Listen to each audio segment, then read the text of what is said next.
मैं नीलम सिंह, आपकी हिंदी विषय की अध्यापिका, और आज हम करेंगे पाठ 9 के अभ्यास कार्य। बच्चों, पाठ 9 हम पहले पढ़ चुके हैं, मैं आपको समझा चुकी हूँ। हमने पाठ को पढ़ा है, समझा है। आज हम इसके अभ्यास कार्य को समझते हैं। ठीक है, तो ये आपका पाठ 9 है, बापू का पत्र, जिसके इस पाठ के माध्यम से हमने पत्र विद्या सीखी थी। आज इसके अभ्यास कार्य देखते हैं। आपका है उचित समुच्चय बोधक शब्द चुनकर रिक्त स्थान भरो। बच्चों, अगर आप ध्यान से देखें तो यहाँ पर आपको समुच्चय बोधक शब्द दिए गए हैं। समुच्चय बोधक शब्द क्या होते हैं? वो शब्द जो किसी दो शब्दों को या दो वाक्यों को आपस में जोड़ते हैं। जैसे यहाँ पर है, यह तुम्हारे लिए उपयोगी डैश मूल्यवान प्रमाणित होगा। ठीक है, अब यहाँ पर आपको समुच्चय बोधक शब्द डालकर लिखना है। तो यह तुम्हारे लिए उपयोगी और मूल्यवान होगा। ठीक है, तो समुच्चय बोधक हम पहले कर चुके हैं बेटा। अगर आपने इसको नहीं रिवाइज किया तो इसको दोबारा से समझिए। एक बार चैप्टर को व्याकरण में दोबारा से पढ़ना, समुच्चय बोधक क्या चीज होती है उसको सही ढंग से समझ के आप ये कर सकते हैं। तो समुच्चय बोधक वो शब्द जो शब्दों या वाक्यों को आपस में जोड़ते हैं। कुछ लोग निखर जाते हैं डैश, कुछ लोग बिखर जाते हैं। तो यहाँ पर कौन सा शब्द आएगा मैं आपको ये अभी नहीं बताऊंगी, आप इसको स्वयं से ही करेंगे। ब्रैकेट में अर्थात कोष्ठक के अंदर आपको मदद के लिए यहाँ पर समुच्चय बोधक शब्द दिए गए हैं, लेकिन आपको सही शब्द का चुनाव करके ही यहाँ खाली स्थान पर इनको लिखना है। दूसरा बच्चों है स परि दुर, उपसर्ग जोड़कर नए शब्द बनाओ व उनके अर्थ लिखो। अब उस उपसर्ग भी बच्चों आप लोग पढ़ चुके हैं। उपसर्ग किसे कहते हैं? वो शब्दांश जो मुख्य शब्द से पहले जुड़कर उनके अर्थ में परिवर्तन लाते हैं। हम उपसर्ग किसे कहते हैं? वे शब्दांश जो मूल शब्द से पहले जुड़कर उनके अर्थ में परिवर्तन ला देते हैं, अर्थात उनके अर्थ को बदल देते हैं, उन्हें हम उपसर्ग कहते हैं। ठीक है, अब यहाँ पर इन्होंने 3 प्रकार के उपसर्ग दिए हैं। कौन कौन से? स, परि, दुर। तो आपको इन 3 उपसर्गों का प्रयोग करते हुए यहाँ पर शब्द बनाना है और उस बने हुए शब्द का क्या अर्थ निकलता है, उसका क्या अर्थ बनता है, आपको यहाँ पर लिखना है। ठीक है, जैसे एक उदाहरण दिया गया है, आपका मूल शब्द है जग।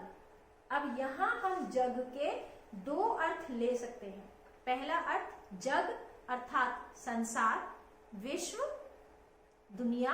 ठीक है, और दूसरा हम यहाँ पर अर्थ ले सकते हैं जग एक प्रकार का बर्तन जिसमें हम पानी भरते हैं। पानी भरकर रखते हैं ना, तो एक प्रकार का बर्तन जिसमें हम पानी भरकर रखते हैं।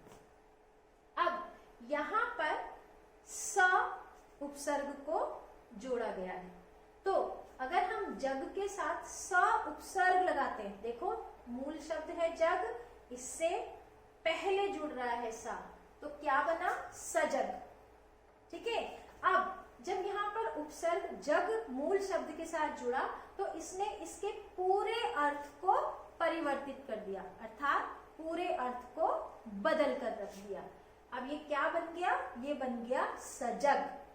अब सजग का अर्थ तो दुनिया भी नहीं होता और सजग का अर्थ जग एक पानी का बर्तन भी नहीं होता, लेकिन सजग का कुछ और ही अर्थ निकलता है। क्या निकलता है? जागरूक। सजग होना मतलब रात का समय है, सजग रहो, आजकल यहाँ बहुत चोरियां होती है। ठीक है, तो सजग अर्थात जागरूक रहना, किसी चीज के बारे में जानकारी रखना, ठीक है, जैसे सपोज मैंने अभी जैसे एक आपको एक उदाहरण दिया कि भाई सजग रहो, यहाँ बहुत चोरियां होती है, मतलब जागरूक रहो, देखभाल करते रहो कि कोई ऐसा वैसा कुछ घटना दिखे तो तुरंत उस पर कार्यवाही करो। तो सजग का अर्थ यहाँ पे क्या बना? जागरूक बना। इसी प्रकार से ये बाकी के जो शब्द हैं, चय, पूत, घटना, गुण, इनके साथ आपको सही उपसर्ग का चुनाव करके एक शब्द बनाना है और उसका क्या अर्थ निकलता है आपको यहाँ पर लिखना है। ठीक है बेटा, चलो आगे देखते हैं। उस शब्द पर सही लगाओ जिस पर अनुनासिक लगेगा। अब ये हम पहले भी कर चुके हैं बच्चे, और ये हम बार बार आपकी किताबों में भी अभ्यास कार्य के दौरान इसलिए दिया जाता है ताकि आप उस चीज को बार बार समझते रहें और करते रहें, जिससे आप उस चीज को भूले ना। तो हमने पढ़ा था अनुस्वार और अनुनासिक, ठीक है। अनुस्वार वो जिसके ऊपर बिंदी लगती है और अनुनासिक वो जिसके ऊपर चंद्र बिंदु लगता है। तो आपको क्या करना है, यहाँ पर आपको ध्यान से शब्द देखना है, ठीक है, और क्या करना है, जो सही शब्द होगा उस शब्द पर सही लगाओ जिस पर अनुनासिक लगेगा, अर्थात ये चंद्र बिंदु वाली मात्रा लगेगी। तो यहाँ पे आप ध्यान से देखिए कि किसके ऊपर लगेगी और फिर उसी के आगे आप चंद्र सही का निशान लगाएंगे, ठीक है बेटा। आगे देखिए, दिए गए शब्दों के विलोम शब्द लिखिए। यहाँ पर आपको कुछ शब्द दिए गए हैं, जैसे स्वस्थ, आशा, ज्ञान, सच्ची, अहिंसा, उपयोगी, सद्गुण, मूल्यवान। तो इनके विलोम शब्द अर्थात विपरीत अर्थक शब्द कौन से होते हैं वो आपको इसी में लिखना है बच्चे, क्योंकि हमने हमारा पाठ का नाम था, हमारे पाठ का क्या नाम था, बापू का पत्र, और इसके माध्यम से मैंने आपको पत्र लेखन भी सिखाया था कि हम पत्र कैसे लिख सकते हैं। पत्र लेखन में सबसे पहला भाग में क्या आता है, मध्य भाग में क्या आता है और फिर अंत में क्या होता है। तो इसी को ध्यान में रखते हुए आप यहाँ पर एक पत्र लिखेंगे, लेकिन पत्र का रूप क्या है, अपने मित्र को पत्र लिखकर महात्मा गांधी के बारे में बताओ। अब आपको यहाँ पर महात्मा गांधी जी के बारे में बहुत कुछ नहीं लिखना है, जितना आपको जगह दी गई है उसी के अनुसार आपको यहाँ पर लिखना है।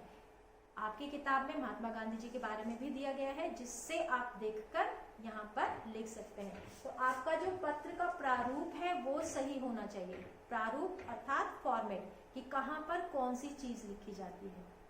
बच्चों ध्यान से अभ्यास कार्य कीजिएगा, जिससे आपका काम जो है वो बहुत ही अच्छा हो। Thank you.